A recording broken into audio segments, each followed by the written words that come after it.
Oi, tudo bem? Eu me chamo Juliano Pimentel. Hoje você vai entender como é que a água atrapalha seu dia a dia, se ela for colocada juntamente à refeição ou logo após o seu almoço, tá? De algumas formas. Primeira forma, você tem que ter em mente que o centro da sede ou da fome, eles estão próximos, certo? E seu cérebro não reconhece bem a diferença de um e do outro. Quando você está com muita sede, ele pode confundir com fome e vice-versa, tá? Por isso que a gente sempre recomenda, nós médicos sempre recomendamos uma ingesta de água em média de 35 a 45 ml por quilo. E aí você para e pensa, se você tem infecção urinária de repetição, você vai falar, gente, eu já estou bebendo pouca água, meu Deus do céu. Pois é, isso é a primeira coisa. Agora, você lembra da tua avó que ficava falando assim, menino, não bebe água junto da comida, que vai dilatar seu estômago, que vai te deixar estufado, que isso e que aquilo? Pois é, ela falou com a sabedoria popular, mas cientificamente isso também é verdadeiro. Você sabe por quê? Se você já viu meus vídeos aqui, você sabe que eu já falei de intolerância alimentar, de alergia tardia a alimentos. E a alergia tardia a alimentos, ela ocorre muitas vezes pelo próprio uso de prazóis. Daqueles remedinhos que vão diminuir sua azia, seu refluxo, sendo que, na verdade, a maioria das vezes é por uma baixa produção de ácido clorídrico, tá? Então, pensa comigo, depois dos 30, 40, normalmente as pessoas produzem menos ácido clorídrico. E elas ainda têm um hábito de beber algo junto da refeição. Isso faz com que elas aumentem mais ainda o nível do pH estomacal e a diluição disso quando bebe água. Então presta atenção. Todo local do corpo, quando tem um pH igual ao estômago, ele tem um pH ideal 2. Perfeito? Nesse pH ideal 2, algumas enzimas funcionam. Enzimas essas que vão favorecer a digestão. Enzimas essas que vão trabalhar sobre vitamina B12, por exemplo. Esse pH vai ionizar minerais e vitaminas para que possam ser absorvidos. E se você não tem um pH correto no seu estômago, um pH que produza ácido no seu estômago, você está ficando suscetível a quê? Aquela barriga estufada, porque o piloro, que é a válvula, como se fosse o ralo do estômago, que leva para o intestino, ele não abre.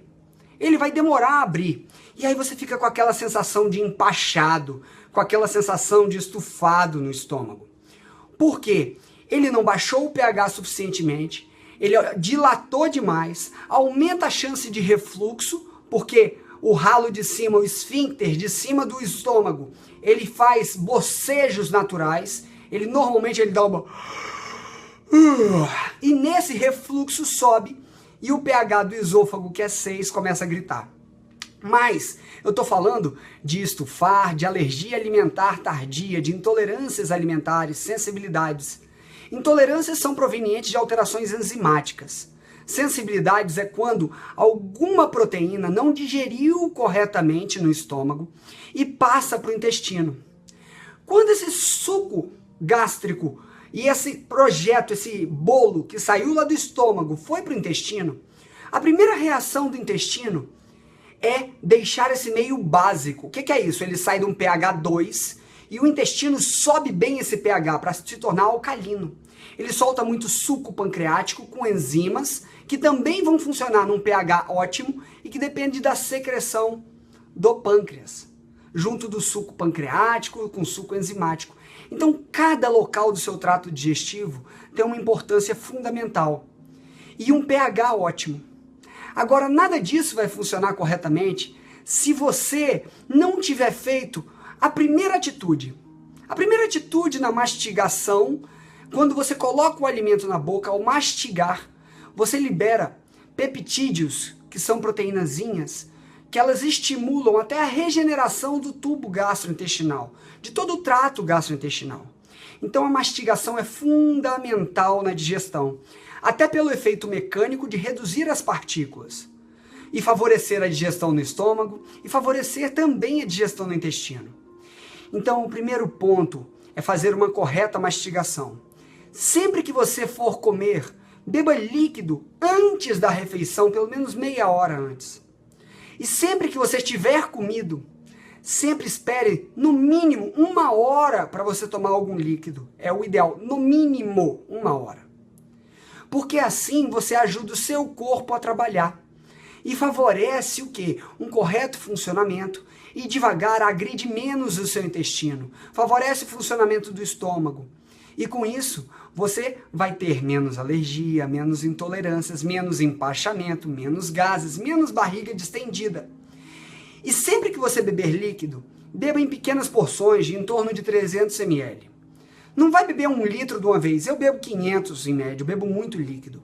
Mas sempre tente beber pequenas porções ao longo do prazo, ao longo do dia. Eu sei que as mulheres odeiam ir ao banheiro direto, mas isso é muito importante, tá? Porque você impede infecções urinárias, o rim filtra mais e joga para fora tudo aquilo que não presta, que você está queimando da sua gordura no jejum que você está fazendo às vezes, e está saindo a toxina da gordura e indo para fora. E tem que ir para fora a partir da filtração renal. E se você não põe muito líquido, seu rim vai precipitar mais soluto. E com isso pode ter um cálculo renal, pode gerar outros problemas.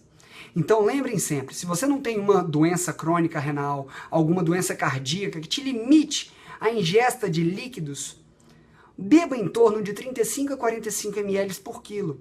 E sempre busque um profissional perto de você, tá bom? Um beijo no coração, que Deus abençoe cada um e até a próxima!